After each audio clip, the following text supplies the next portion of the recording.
Last week's was all about taking Molly out for her very first competition. This week it's all about how we are now taking another step back. Deep connection lights a spark. It's like you know me in the depths of my heart. We're dreamers, don't care what other people say. We live it like this could be a final day. So what are we talking about this week? Well, Molly is just taking a little bit of a step back, and that's for a couple of reasons. So while I have been schooling Molly, and particularly when she went out to the competition, not last week, it was the week before now, there was just some slight signs that she just wasn't progressing as I would expect her to be. And I think we have to listen to our horses, and we have to be the voice to notice when something is just not quite right. And when schooling Molly, she was doing a very odd kind of little like hop kind of thing, and I did mention it on my Instagram stories actually, and I said, oh, I've taken a bit of a video and I'm going to send it to Jess, who's heebie-jeebies eventing, who I really respect in regards to advice and information. And she was doing it particularly on one rein, so it was the left rein, I believe, when she was going into left canter. She was just doing this kind of like little hop thing, and then we took her out to the competition, absolutely fine hacking, no problems while she's out walking, only in the school and only on a circle. And then when we took her out to the competition, she was she was very anxious, and it was all brand new for her, and she was she was very stressed. I have to say at this point, because I got a few little bit of unhelpful comments, I think, on the YouTube, is that when you first take any horse, but particularly kind of like a young ex-racer, out into that environment, they don't really know what to expect. So for somebody to say she wasn't prepared or she wasn't ready for that, I will never know unless I take her, because at home she's absolutely fine, she's absolutely no issues, we don't have any of that behaviour. It's only when she gets into a new environment that we'll see it. So unless I take her out to see that, then I'm never going to know what I need to improve on. She's never going to see the world, and things are never going to get better. So I think it's quite easy to sit back and kind of judge and say that horse is not ready for going out yet. We don't know unless we take her, because she doesn't do that behaviour at home. And I also wanted to show the reality of it is that when you take a young horse out to a competition like that, that's kind of the behaviour you're going to get.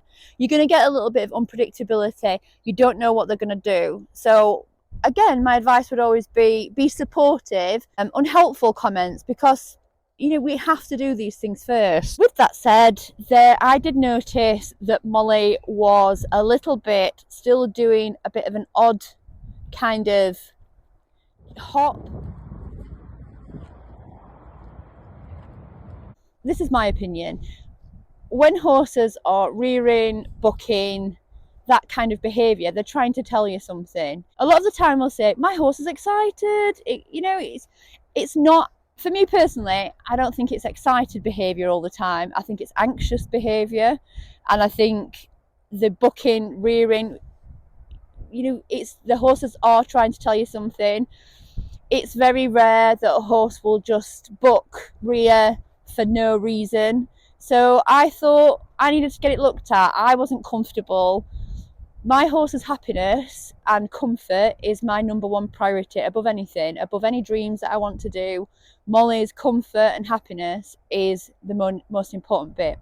So I spoke to my vet, who knows Molly very well, and we decided that he recommended a physio to come out and see Molly and just have an opinion of what we could do, what the issue could be, and how it would go.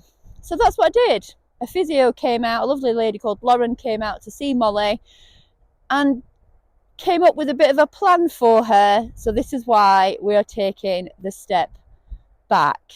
You'll note that before I did a lot of work with Molly to try and build up her hind end, because conformationally she has challenges, which I'll go through in a moment.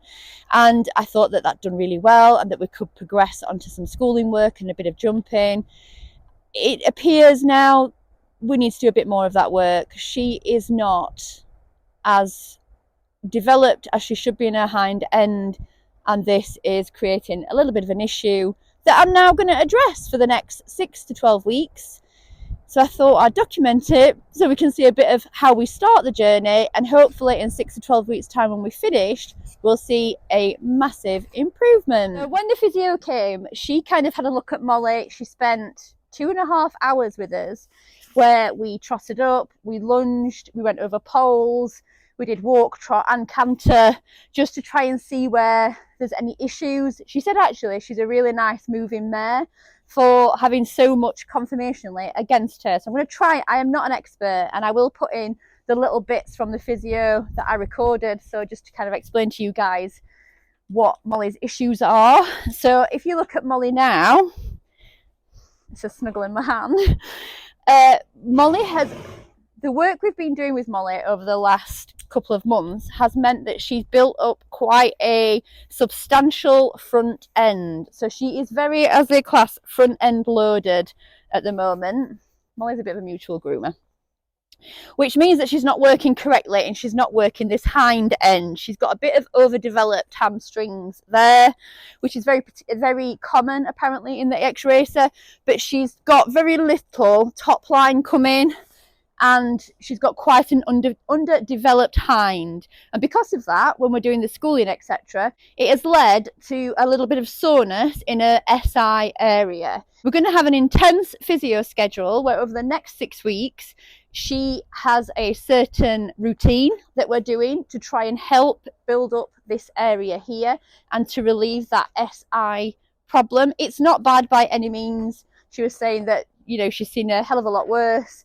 She just wants to, it's more prehab than rehab. So we want to try and prevent any issues that Molly might have rather than push on and create more. Because yeah, we could absolutely push on, and she's a very stoic mare. She'd probably carry on with her work, but that's not fair on her because she'd just develop problems later on.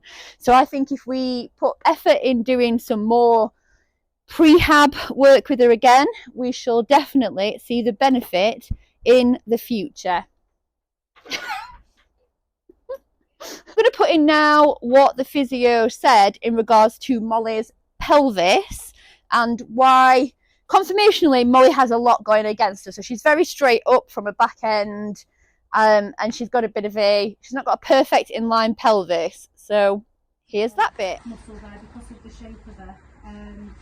She has got quite a flat pelvis. She's not got a, it's not massively bad, but some you either get too steep and some you get too flat, and she's a little bit on the flat level, which puts her pelvis at that shape automatically.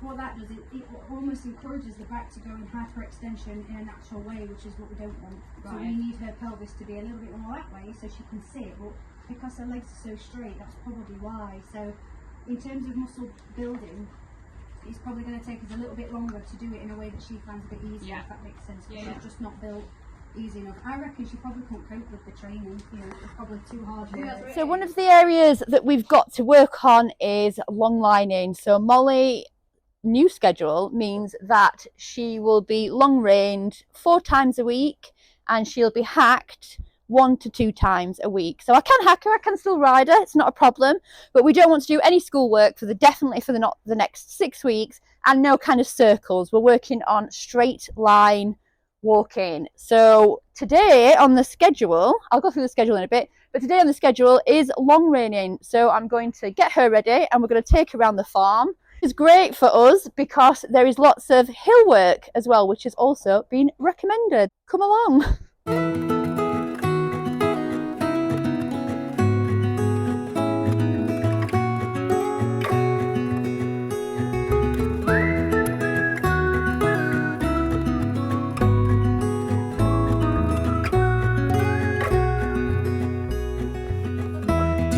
When we were young, running from safety, number 1 priority. So hat on people, gloves on, and I literally long rein in a roller. That's just to keep the reins away from her legs. So I pop the rein through there. There is no equipment on here to tie her head down at all, because physio was kind of saying that can teach her to be more front loaded and to make her not work from her hind. So she's just got 2 lines attached to a very simple bit, half a bridle and a head collar, And we are going to take her out. Holder's going to get me the gate. So I teach her to kind of get used to them being her arse as well. And then I can merely get me knitting in line and go. Make sure that you do not tie your hands. We go around the wires.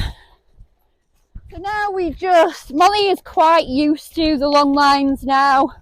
I would recommend that if you're first starting out long lining, walk on, that you have somebody at their head just to give them a bit of confidence, but also just to show where they're going. And she works from voice command, so it's a walk on and a whoa. So if I want to stop, we just go whoa.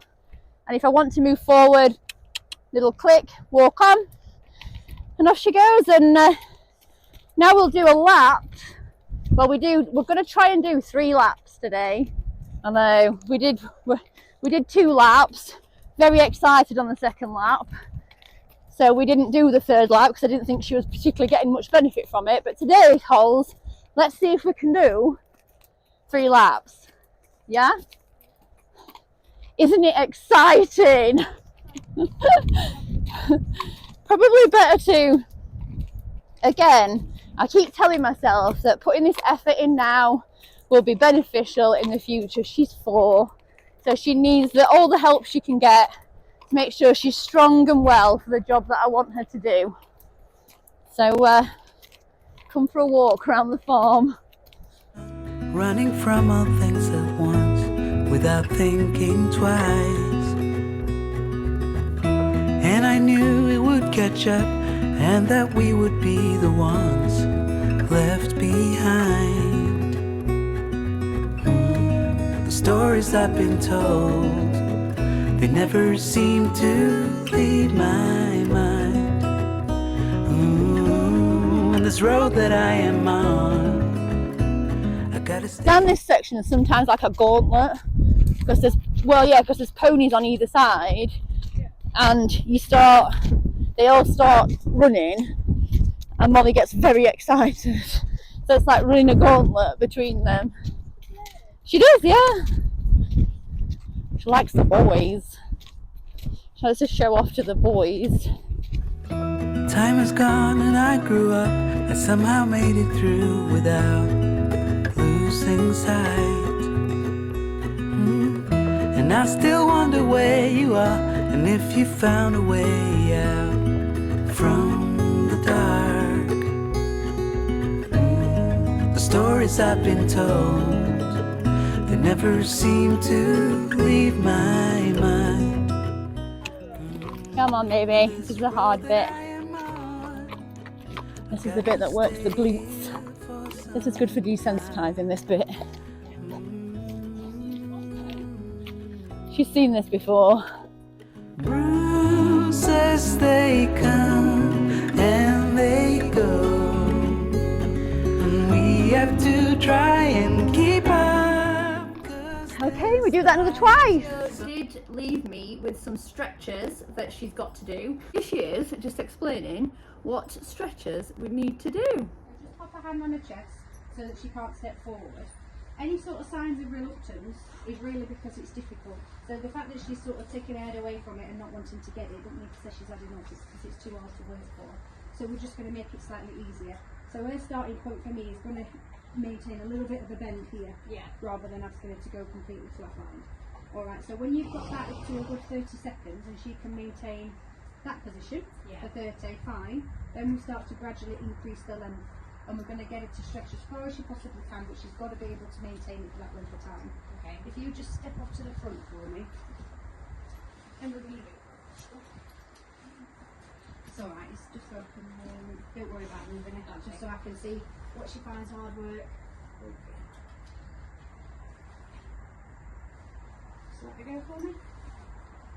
Right, so that leg moving and buckling is a cheating tactic. Just let her head go again. So we're just going to see how far we can get without needing to buckle, not very. So we should be able to get about 90 degrees from the shoulder comfortably. Yeah, she's already buckling her leg. Can you see that? So what we want to do, imagine she's facing 12 on the clock here. Yeah. We're going to start at about 10 to. We're going to hold that for 30, making sure that her eyes and ears are nice and level. She's as stretched out as low as possible. Yeah, darling. She don't like working for it. Good girl. Good girl. Or even if you need to start at 5 to avoid her from having to move and cheat. Both sides might not be the same either, so we need to see where she's going to find it a little bit easier. Sorry to bug you. Quick cuddle. The only reason I get down with Vinny is so I can see like her head and neck and that leg. So we're cheating again already, aren't we? So her start point really is going to be between sort of 5 to 10 to on both sides, which is fine because you can still see that that's really nice and open. But the plan is to get her neck as long as possible and round to the side at the same time eventually. Our other one we're going to do is try and encourage her round at girth height this time, so not as low as like knee height, to touch her sides, which she can't get anywhere near to doing. So she should be able to turn her head comfortably while keeping her eyes and ears as vertical as they are now in a normal position and touch her girth side, which she's just struggling with on that side. And that side. Okay, so again we find as far as she can get, which is probably sort of in alignment with her shoulder. Yeah. It's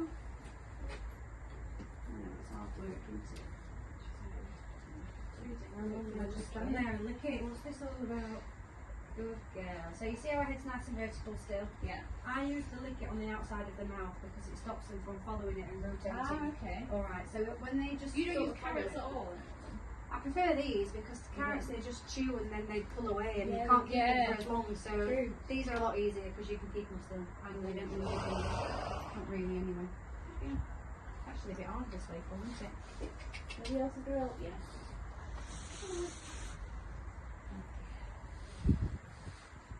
So again, really, you're starting at about 5'2" on this side, 5'2", 10'2", before we start working around. But eventually, I want her to be able to touch a girth. She should be, especially at her age, she should be nimble enough to turn around and touch the side of a girth region. All right, so that's going to be your groundwork for in here. The whole idea is that obviously we get this little lady in the best possible shape she can be. She's very special, and I think it's worth taking the time to make sure that she's happy and healthy. And I'll never, like I always said, I'll never ask her to do something I don't think she's ready for. And like Lauren was saying with the physio, let's do things that she finds easy and she finds enjoyable rather than trying to set her up to fail. So doing things that at the moment she finds quite hard, like when she was doing the stretchers, she found them quite hard to start off with, but hopefully she is getting better. Is the schedule for the week for Molly. We've got long lining on there on the farm, we've got pole works, hacking on Friday and Saturday. Sunday, fingers crossed, we should be eventing at Osby with Jess. That is me grooming, that is definitely not me riding. But this is what the next few weeks are going to be like until Lauren comes again in April. So wish us luck and hopefully we will start to see an improvement. Sweetheart. We want to show as well that it's not all going out and training with all these fabulous instructors. Sometimes you have to take a step back to move forward, and progress in any form is never linear. She is my number one priority, and I think I owe it to her to make her comfortable, to catch it like I've done with Molly now, than push on and have issues later down the line. So hopefully you'll still want to stay around to see how this little prehab journey goes. And if you do, please give us a like, comment and subscribe. And we'll see you next week where we're going to do some product reviews for some things that we've purchased. She says, thanks guys. Will shine on you.